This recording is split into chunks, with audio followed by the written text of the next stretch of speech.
अपना एहतजाज करेंगे अगर इमरान खान साहब तक हमें रसाई ना दी गई, और तमाम लोग एहतजाज करेंगे। कहा जा रहा है इस एहतजाज को कौन लीड करेगा? सबसे ज़्यादा खतरा तो मुझे है ना। कहा जाता है कि अगर मैं गिरफ्तार हुआ तो मुझे या तो कत्ल कर दिया जाएगा या बदतरीन तशद्दुद का निशाना बनाया जाएगा। लेकिन मेरी जान इमरान खान की जान से ज़्यादा कीमती नहीं है। इमरान खान से मुलाकात का जो मामला है वो एक मुअम्मा बना हुआ है कि कौन उनसे मुलाकात करेगा भी या नहीं करेगा। वैसे ओवरऑल ये पाबंदी खत्म होने में, जो मुलाकात के ऊपर लगाई गई है रिस्ट्रिक्शन, ये खत्म होने में 3 दिन का वक्त बाकी है, यानी 17 अक्टूबर से ये मुलाकातें बहाल होंगी एज पर जो अभी तक नोटिफिकेशन जारी किए गए हैं। बाद में इसको एक्सटेंड भी किया जा सकता है, लेकिन 17 अक्टूबर तक पाबंदी है। लेकिन जो अभी का मामला है वो 17 अक्टूबर की तारीख का नहीं है, वो 15 अक्टूबर तक का है कि एहतजाज होना है या एहतजाज कॉल ऑफ कर देना है। इसमें अब चंद ही घंटे बाकी रह गए हैं। पीटीआई जो है वो डिसाइसिव मोड में है, क्योंकि प्रेशर है, जाहिर बात है गवर्नमेंट की तरफ से भी है, अपने अंदरूनी हलकों की तरफ से भी है कि 15 अक्टूबर को एहतजाज किया जाए या ना किया जाए, क्योंकि back to back core committee की मीटिंग्स हो रही हैं, सियासी कमेटी की मीटिंग्स हो रही हैं। एक जो पॉपुलर ओपिनियन आ रही है बढ़ चढ़ के, वो तो आपको पता है, मैं डिटेल में नहीं जाता, वो यही है कि जनाब मुलाकात करा दें इमरान खान से या राब्ता करा दें, एहतजाज ख़त्म कर देंगे। आज दिन में कुछ खबरें भी गर्दिश करती रहीं कि उनके मॉलेज की कोई मुलाकात करा दी गई, लेकिन उनकी कोई वेरिफिकेशन नहीं हो सकी। वो ऐसे ही लगा कि कोई फिलर छोड़ा गया है बीच में ताकि लोग ज़रा काम डाउन रहें। अगर मैं गवर्नमेंट की सिचुएशन में हूँ, लेट्स सपोज 1 मिनट के लिए कोई गवर्नमेंट की सिचुएशन में हो तो, और इस दौरान एसईओ कॉन्फ्रेंस भी हो रही हो, तो कौन ये नहीं चाहेगा कि जनाब मामलात अफाम तफहीम से हल हो। एक मुलाकात, एक टेलीफोन कॉल, आपके पास बड़ा अच्छा मौका था। इमरान खान की बहनें जो है वो उनको जुडिशल कर दिया गया जब, तो आप जुडिशल रिमांड पे उनको कहाँ भेजते हैं? अडयाला जेल भेजते हैं। आपने उठा के उनको झेलम मुंतकिल कर दिया। आपके पास अच्छी अपॉर्चुनिटी थी, आप मुलाकात करा देते, वहीं पे मामला सॉर्ट आउट हो जाता, बजाय इसके कि इतनी ज़्यादा सिक्योरिटी रखने के, इतने ज़्यादा वसाइल रखने के एहतजाज से निमटने के लिए, और बार बार ऐसे मैसेजेस रियासत पूरी कुव्वत से निपटेगी। ऑब्वियसली निपट सकती है, रियासत के पास तो बेशुमार वसाइल हैं, लेकिन रियासत को ये भी देखना है कि एक एसईओ कॉन्फ्रेंस हो रही है, इसको कामयाब कराना है, ना कि इस तरह का एनवायरनमेंट जहाँ पे आपको ये लगे कि जनाब किसी भी टाइम दोबारा से ये सारा हो सकता है। या तो फिर ये है कि ये कोई ऐसा ट्रैप है जिसमें कुछ लोग चाहते हैं कि ये हो और उसकी आड़ में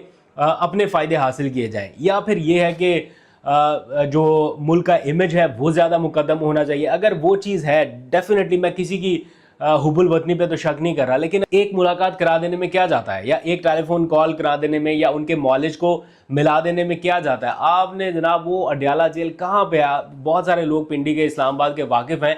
अडयाला जेल ना तो रेड जोन में है, ना कोई हाई सिक्योरिटी, मतलब उस तरह से कोई ऐसा जोन है कि जहाँ पर जैसे डिप्लोमेटिक जोन होता है कि जनाब यहाँ पे कोई परिंदा भी पर नहीं मार सकता। वो बिल्कुल इस्लामाबाद रावलपिंडी से हट के वो कॉर्नर पे है। और ठीक है, वहाँ पर चूँकि कैदी हैं तो सिक्योरिटी ऑब्वियसली रहेगी, लेकिन कोई ऐसा मुझे एलिमेंट नहीं दिखाई दिया कि इस मुलाकात को रोकने के लिए इतने हीले बहाने बनाए जाएं या इस हद तक जाया जाए कि आप एसईओ कॉन्फ्रेंस के दौरान भी ये चाहें कि जनाब एहतजाज के लिए आने वालों से निमट लेंगे, लेकिन एक मुलाकात नहीं कराई जाएगी या एक राब्ता नहीं कराया जाएगा। तो ये चीज़ें जो है बहरहाल अपनी जगह पे हैं। राब्ते हो रहे हैं इस टाइम। मौलाना फजलुर रहमान ने पाकिस्तान तहरीक इंसाफ से रब्ता किया, उनसे दरख्वास्त की असद कैसर से कि आप अपना एहतजाज जो है वो पोस्टपोन कर दें, लेकिन साथ ही उन्होंने गवर्नमेंट से भी ये कहा कि आप उनके मॉलेज की मुलाकात का इंतज़ाम करा दें या राब्ते का इंतज़ाम करा दें, या उनकी सेहत सलामती के हवाले से जो उनके खदशात हैं पाकिस्तान तहरीक इंसाफ के, उसे दूर कर दिया जाए। दूसरी तरफ शेख वकास अकरम का ट्वीट है सेक्रेटरी इत्तलात के तौर पे, वो कहते हैं कि एक ही सूरत में एहतजाज मुलतवी हो सकता है अगर इमरान खान से मुलाकात करा दी जाए, क्योंकि 3 अक्टूबर के बाद से अब तक उनके वकला की तो उनसे मुलाकात नहीं हुई, और 6 अक्टूबर के बाद से वो बिल्कुल इनकम्युनिकेटर की पोजीशन में है, यानी 6 से लेके आज 13 अक्टूबर हो गई है। अगर संजानी जलसे को आपने डिले कराना था जस्ट बिकॉज के इस्लामाबाद में एक और मजहबी जमात के लोग आ रहे थे एहतजाज करने के लिए, सिर्फ उस वजह से, तो आपने अडयाला जेल का दरवाज़ा सुबह सुबह खुलवा दिया था। अभी तो फिर एसईओ कॉन्फ्रेंस हो रही है, अभी तो फिर कितने ममालिक के लोग आ रहे हैं यहाँ पर, कुछ आना शुरू हो गए, वफूद यहाँ पर पहुँचना शुरू हो गए, इस्तकबाल हो रहा है, पूरा शहर, तैयारियाँ ए टू जी सब कुछ चल रहा है उसके पैरेलल। लेकिन अगर नहीं हो रहा तो एक बस ये छोटी सी चीज़ नहीं हो रही कि जनाब नई बातचीत हो रही है। हो सकता है जब मैं आपसे बातचीत कर रहा हूँ, ये कम्युनिकेशन कर रहा हूँ, इस दौरान कोई डेवलपमेंट हो आगे, क्योंकि पाकिस्तान तहरीक इंसाफ ने अडयाला जेल के इंतज़ामिया से भी रब्ता करने की कोशिश की, नाकामी की सूरत में उन्होंने वजारत दाखिला को एक दरख्वास्त अरसाल की है बैरिस्टर गौहर की तरफ से, जिसमें कहा गया है कि बैरिस्टर गौहर और साहबजादा हामिद रज़ा को इमरान खान से मिलने की इजाज़त दी जाए।